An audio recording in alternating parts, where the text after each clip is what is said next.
Hey everyone. I've gotten a lot of very similar questions about how to get started as a trader and what my experiences were and how much I needed and how long it took and that sort of thing. So I'm just going to combine a whole bunch of these questions all into this one video.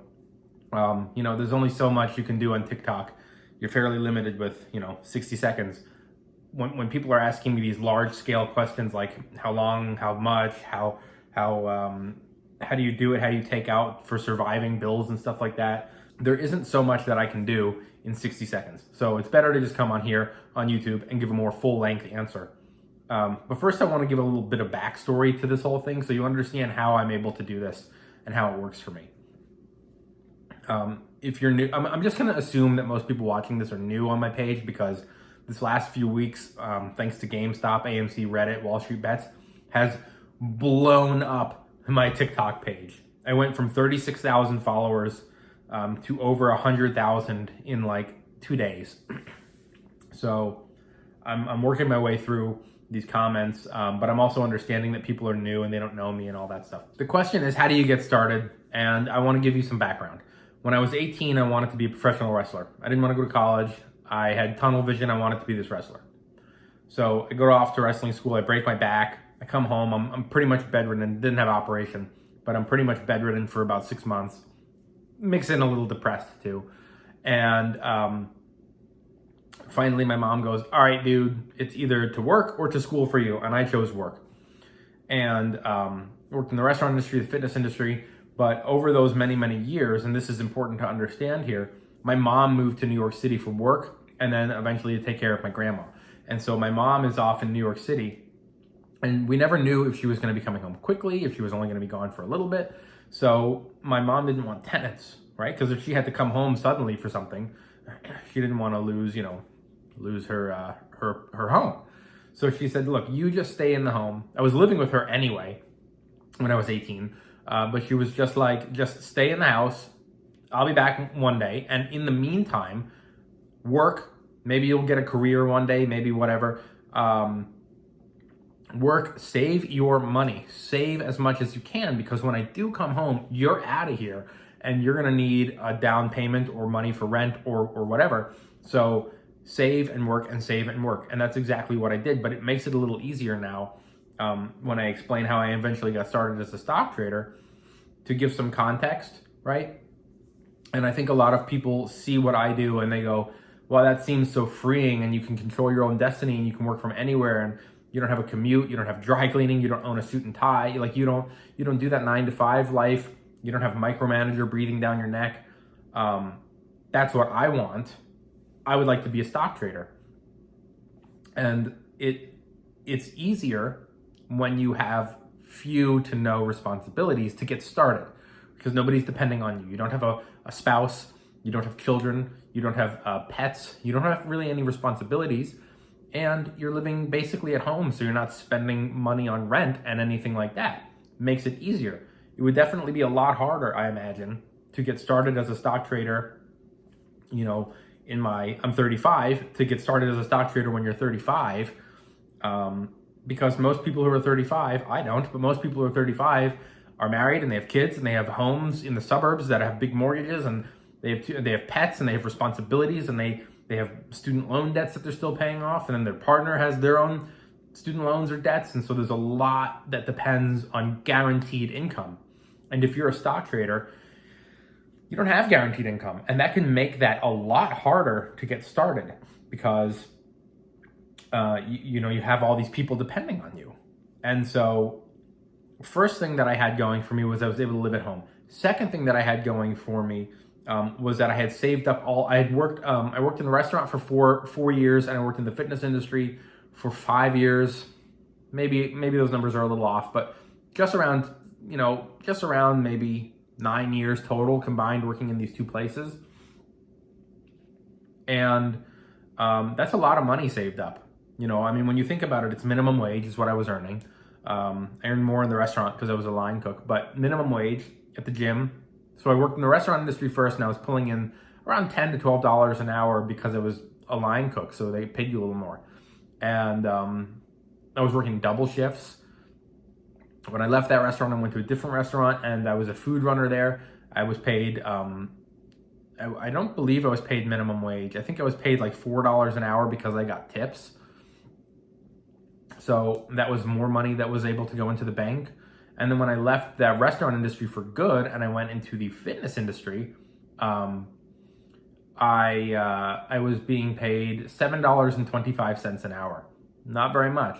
But when you're living at home and you have no expenses, no overhead, no responsibilities, that's all money going into the bank. Plus all my friends had gone off to college. So during those college years, I was working all the time. I wasn't going out and partying. All my friends had moved away. So I was working. I was working double shifts a lot. I was able to save up a lot of money doing that. And then by the time it was in the gym, the fitness industry, I knew I needed to get out of that lifestyle. I didn't want it. I was watching the membership consultants who were so poorly treated. Like they would have 3 meetings a day. They would have a meeting in the morning to talk about what went wrong yesterday. Why didn't you sell enough memberships?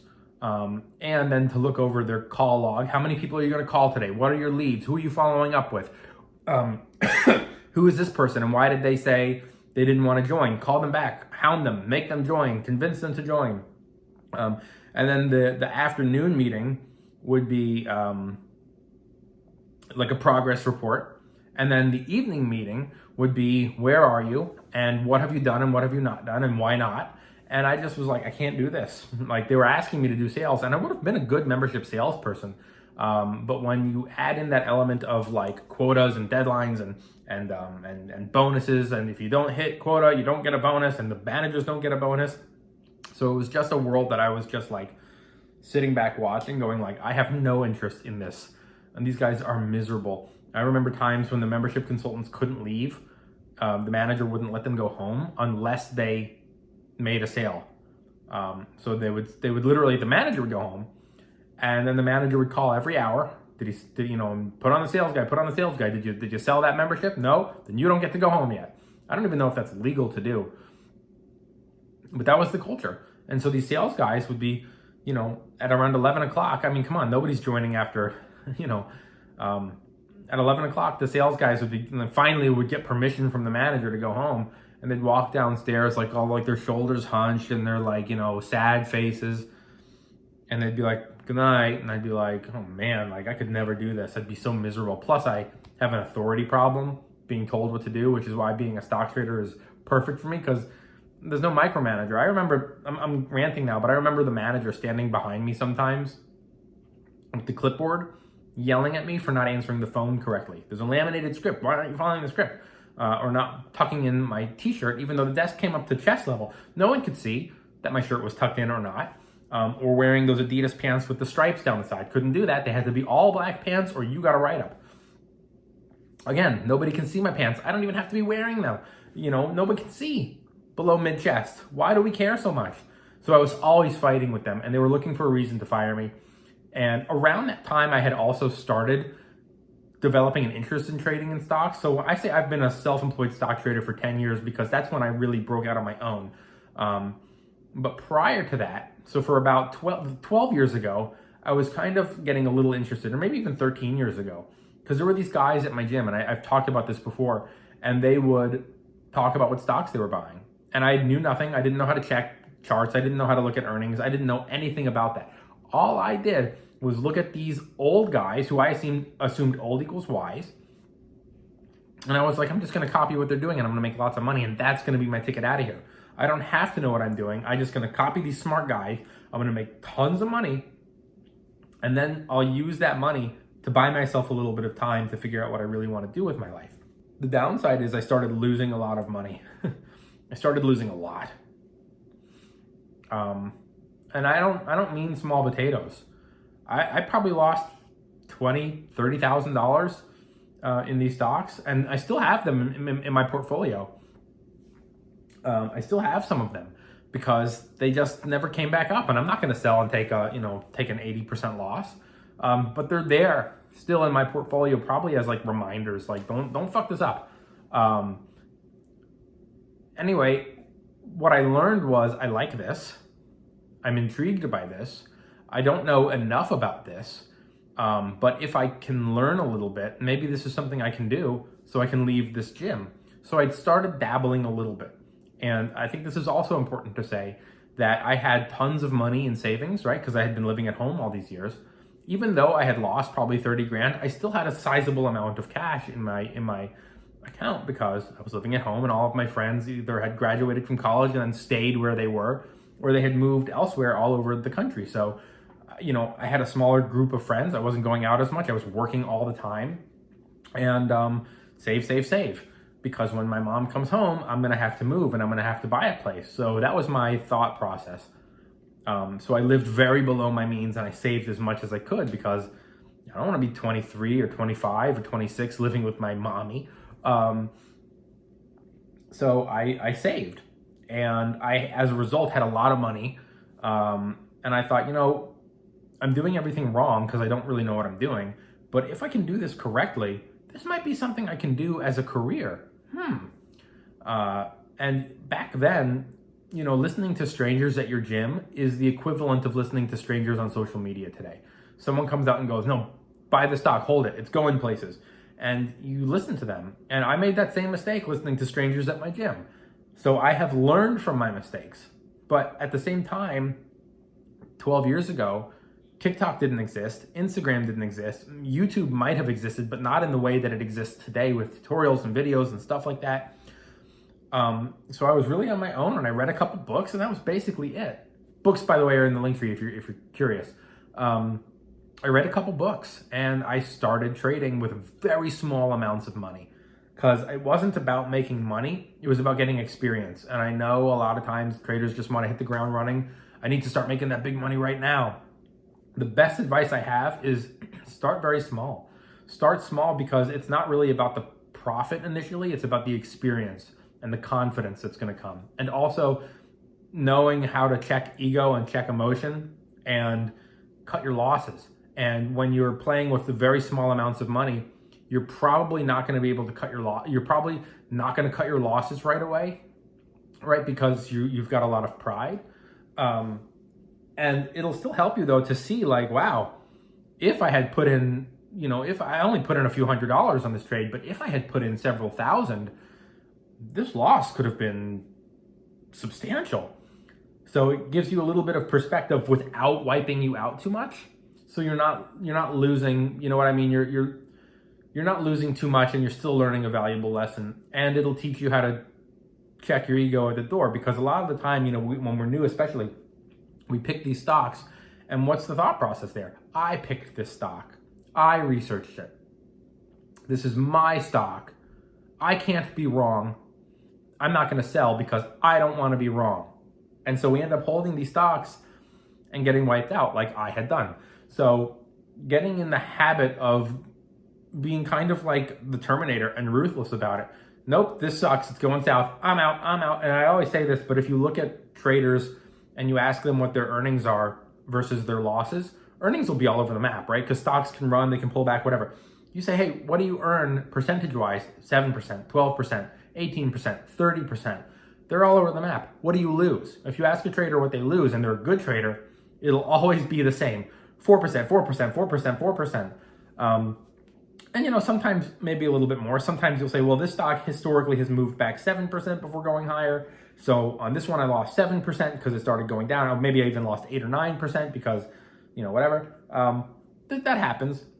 But generally speaking, your losses are going to be kind of controlled, and you won't be able to do that in the beginning. And here's why. When you get some big wins under your belt, you're going to feel like a stock god. You really are going to feel like a stock god. It's going to go right to your head. You're going to get beginner's luck. You're going to get overly confident, and you're going to start throwing in more money and more money and more money. And maybe that luck continues for a little bit, but on the first time that it goes south, you're going to feel like, I can't be wrong here, because look at all the wins I've been racking up. I'm great at this. I can't be wrong here. I'm not going to sell. And then you wipe out those gains that you had, and you end up taking a really big loss. I hope I'm not getting sick. It's not COVID, I promise. I wear my mask. You take your loss, and so a lot of the times these new traders, they abandon everything they know when they get confident. So I just wanted to give some background as to how I was able to get started. in the sense that, like,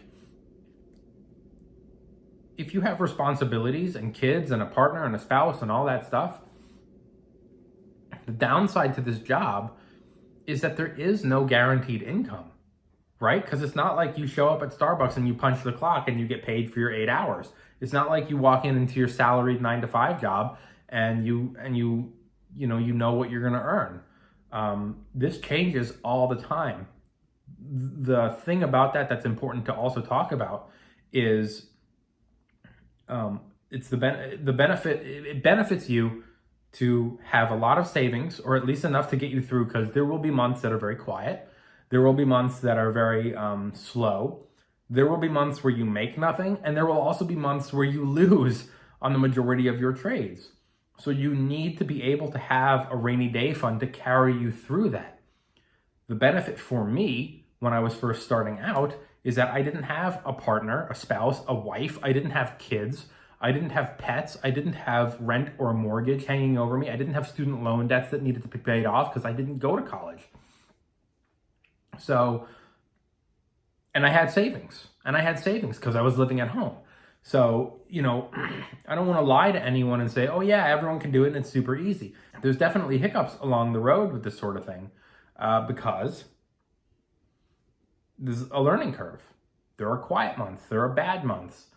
And if you have people who are depending on you, this might not always work. It might work as a hobby, and you might be able to swing trade while you're at your 9 to 5 job, but it might be impossible initially to just make the full switch. It took me about 1.5 years to get comfortable trading. And I was doing that while working at the gym. And I probably could have used another year of just like working the night shift at the gym, but then trading during the day and getting experience and getting some confidence and learning how to deal with my ego and check my ego. But I got fired. If you want to guess why, it was for arguing with management and just butting heads with them. And eventually they were like, fuck this guy. And they fired me. And so I was kind of pushed into trading. The downside of being pushed into trading, especially if you're responsible for someone and feeling pressure to make the money, is that you're not making sound decisions because you're thinking, I have to make money. I have to make money because if I don't make money, I'm going to get, evicted, or I'm going to get more debt, or my kids are going to go hungry, or my partner is going to, start to struggle, or my parents who I'm taking care of are going to start to struggle. Whatever you have going on, if you feel pressure to succeed, you won't be thinking clearly. You'll be making panicked decisions, rash decisions, poorly thought out or executed decisions. You won't want to take losses because you already haven't been making any money this month because it's been quiet, or you've racked up a couple losses, and you get into another stock and it also starts to go down. You refuse to take a loss because I can't be wrong again, because people are depending on me. And so that's why it's important to have savings. And last part of this whole situation is I live really below my means. And I'm cheap too. So not only do I live below my means, but like back in the day when you could go to the grocery store, if they were having a sale on anything, I bought all of it. I remember once I was checking out at Whole Foods and they were having, it was like February. Oh, actually I should probably go to Whole Foods next month or next week because it was Valentine's Day. And on like February 12th, they were running like the mother of all ribeye sales. And I didn't even know. I just walked in and was like, why are they having this sale on ribeyes? And I loaded up. I mean, I bought way too much, but you can wrap them and freeze them. And that's what I did. I just loaded up on ribeyes and I get to the checkout and the cashier looks at me and he goes, you throwing a barbecue? And I was like, huh? No. And he was like, oh, well, just because you've got like 30 ribeyes here. And I was like, they're on sale. Like, I was like, look at the price. So I'm cheap. I live below my means. I'm cheap. I load up when things are on sale.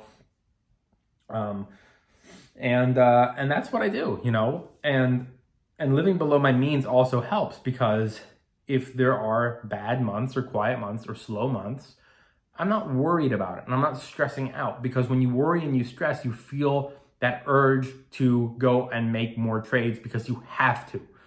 because your kids are depending on you, or your wife, or your husband, or your partner, and it makes you make poor decisions. So, there's an expression on Wall Street. I know Wall Street's the enemy, but whatever. The expression is sell in May and go away. And that's usually when the executives and the hedge fund guys and the big billionaires, they get on their private jets and they get on their yachts and they take the summer off. May to September, October is generally pretty quiet unless something huge happens. And this might even be changing a little bit more nowadays because of the ease of trading on apps and phones and stuff. But generally speaking, there are still times of the year that are very quiet. And, that's just how it is. So if you need consistent guaranteed income, it's going to be harder. Now, the last question that I got asked was, how much money did you start with? I started with about $25,000. But I wasn't making each trade with that 25, right? My plan of attack, which is something that I still do today, is I take all that money and I divide it up amongst or between 3 to 5 different stocks. And like I said in an earlier video, I started off as a swing trader, not as a day trader. And I still consider myself to be a swing trader. So the way I work is I have multiple trades lined up, multiple trades are working for me, and that way I'm selling one, and then 2 days later I'm selling another, and then a day later I'm buying this, and then the day later I'm selling that. So I'm always moving out of stuff and into stuff. And I use that 25 or 30 or 50,000 or whatever amount you choose. I divide it up, and I also keep some in reserves for averaging in or averaging down or averaging up, or people say scaling in or scaling in on a position as it's going lower. You don't also, by the way, want to do that every single time a stock is dropping. Maybe it's a clue to get out, not put good money after bad. But I would always have a reserve that I didn't touch unless it was an emergency. Like I had put all my money into some other investments, and then, hey, this one looks promising. I got a little bit of rainy day money over here too in my account for an investment that suddenly appeals to me, or a trade that suddenly appeals to me, but all my money is tied up in other trades that are working. You don't have to start with that, right? And you don't have to be a full-time trader. You can do it as a part-time kind of thing. If you have a job that you like or a career that you like, but you just need a little bit of extra money, you can also do this part-time glancing at your phone. There's no reason that you can't be a day trader in your office in your 9-to-5 job. Maybe if you're working retail, it's a little hard to be on your phone all the time because the manager's probably standing right behind you. But it still is something that you could do as a part-time thing if you just needed a little bit extra. And I would say as well, make sure you cut your losses on those too, because if your goal is to make an extra $300 a month, and you are in a couple of trades and they're all going south, you're tying up funds, and you're going to end up with losses, and they could be bigger losses if you're not paying attention to it. So that's a caution. And the other thing is, I was asked, how do you pull out your trades as you have bills due, or how do you do that? And for me, I just have money in savings that I add to when times are good. I know my budget. I know how much I spend. I know what my health insurance costs, for example. Another debate or another video. But also a downside of being a trader. There are downsides with every job. This is one. Guaranteed income. That sucks. You don't have that. And the other downside, and on the guaranteed income thing, it doesn't exist, right? So people who are like, I need to make X amount, you might not make X amount. You might make close to it. And you might have months where you go over. And it's important on the months where you go over to spread it out. Put that money in savings instead of pissing it away on clothes or toys or gadgets or video games or whatever, because like I said, you're going to have these months where you underperform or don't perform at all. Nothing happens. But I have my budget. I know what I spend. I know what my condo fees cost. I know what my auto insurance costs. I know what my health insurance costs. Under Obama, my healthcare was around $80 for a very long time. It was $80, and then it was $100 and $120. The last couple of years, my insurance went through the roof to $350 a month, with a $10,000 deductible. Pretty bad for, the most powerful, richest, greatest country on earth that, I don't get insurance kicking in until I've spent $10,000. So when I tore my pec a couple of years ago and I needed surgery, I wrote a check for $10,000, and that's when everything kicked in. That's absurd. And by the way, the pec tear surgery was $58,000. So if I hadn't had insurance, $10,000 deductible is pretty horrifically bad if you ask me. But still glad I had it. And because then I would have been out 60 grand. So anyway, my insurance was $350. Now it's $308 for this year, which is great. I'll take it. But it's still expensive. And so I know what my expenses are. And like I said, I live below my means. So I don't worry about each individual trade, right? I'm not sitting on this trade going, oh, please, it has to go through because I have my car insurance, or I have my car payment, or I have my whatever. I need the stock. I live so far below my means, and I have so much in savings because I live so far below my means, and I don't have kids, and I don't have a mortgage, and I don't have a house in the suburbs that I have lawn care and a housekeeping and 2 cars instead of 1 because I have 4 kids. And it's all about personal choices. And for me, the personal choice of having the freedom to go and do whatever I want outweighed the choice of I want to just have a family and have all these responsibilities. I don't really like responsibilities. I would prefer to not have them. And so this career works for me. It might be harder if you have kids and spouses and responsibilities. Not impossible, just harder. And I would imagine it'll probably take a little bit more time because you've got so many other things on your plate. That might make it a little bit more of a challenge. Not impossible. There are a lot of stock people who have families. Perhaps the other person in the relationship has a more stable income, so they can keep you afloat during the bad times. And when you have really good times, you can pay more. It depends on, I guess, your relationship. You could say, hey, bad month this month, you're picking up a little bit more of the bills. And then next time I have a really good month, we can balance it out. Depends, I guess it depends on your own personal thing. It'll take time. It might even, like I said, it took me about 1.5 years. I could have used maybe a little bit more time because nothing like TikTok and Instagram and YouTube existed back then. So perhaps if those things had existed, and perhaps if there were people like me 12 years ago, for me, 12 years ago version to talk to and go on TikTok and say, how come this happened, or what can I learn? Maybe I would have learned a little faster. I don't know. We'll never find out. But the point is, it might take you longer and it might take you less time because of technology and because of people like me and the other Stock Talk people who you can ask questions to. But basically, I was fortunate to be able to live at home. I saved all of my money. I don't have student loans. I don't have any debts because I'm a minimalist. And I live below my means. And so it's not as urgent for me if I have a slow week or a slow month, because I've had months in the past where I've done well and I've saved that money to get me through the bad times. So I hope that answers your question. And I hope it was helpful or insightful. If you think it was, please like and subscribe and click on that little bell and all that stuff. And if you have follow-up questions, ask them here. If you want, ask them on TikTok. You can DM me. You can DM me on Instagram. I am swamped with DMs and messages and comments on every platform you can imagine. I've got comments on YouTube I haven't even started to go through. I spent about 6 hours a couple days ago. I wasn't even trading that day because I was so swamped with the DMs, and I am the type of person who wants to get to every single person and answer every single DM. So I just spent like the whole day responding to DMs and answering questions until like my eyes hurt.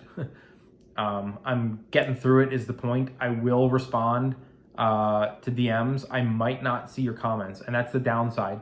If you've been following me for a long time, we used to have a pretty good like people would ask questions and I would answer questions and I would do video responses and I'd be able to find the comments because I didn't have very many comments and I didn't have very many followers. And now I'm at the point where the comments are so coming in fast and furious that someone will ask me a really good question. And if I put my phone down and get a glass of water and come back, it's gone. I can't find it. I don't know what video they commented on. I don't know where their comment is. It's gone. So for some of you, if it seems like I'm ignoring you, I'm not. And if you're watching this and you have asked a question that I did not respond to, I would go the DM route. And I might not see it today or tomorrow, but I'll get there. So anyway, thanks for watching and have a good night. I hope this helped.